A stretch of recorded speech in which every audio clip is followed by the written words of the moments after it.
I am Lynn Slaney, and I live in the countryside near Toronto, South Dakota. Outdoors, I like to go hiking, trail riding, fishing. My dear father died from colon cancer 31 years ago, and it was tough on all of us because it was rough for my dad, and then it was tough on all of us to watch him go through one challenge after another. We had urged him to go earlier, and he wasn't ready to.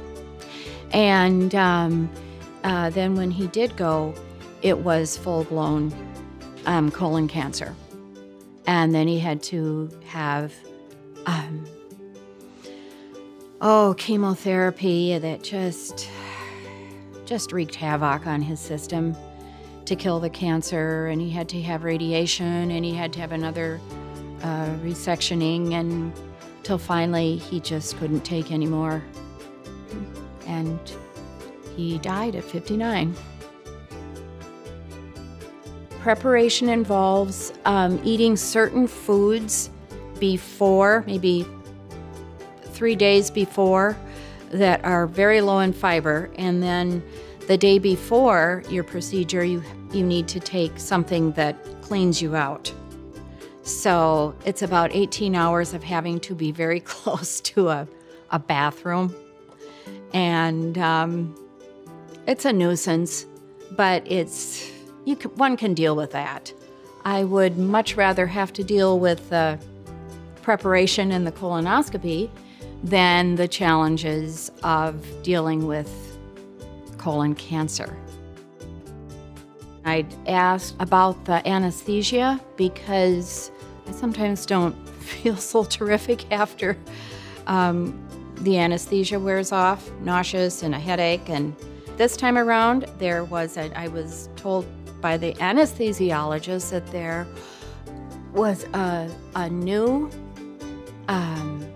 formula for anesthesia that eliminated the headaches and the nausea.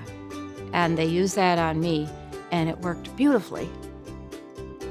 I was just told step by step what was going to be had next, what I was going to do next. And then they just put this nice warm blanket on you, and pretty soon you're drifting off, and you wake up, and I got the news from Dr.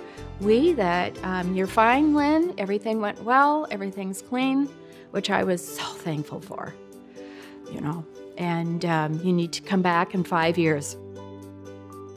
The rest of the day was just fine. I was hungry. So, and I had a good appetite, no headache, and no being nauseous. So I started devouring food again. I was a little tired, I went home and took a long nap. Next day I was just fine. Yeah. The staff here are remarkable. They were available. And if they had to leave the room, you just push this button and one of us will be there. They all seem to be very compassionate and committed to their work, or you could call it a calling. And they loved what they were doing. They were just so dedicated to their work. And they made me feel important to them. I felt completely safe, okay?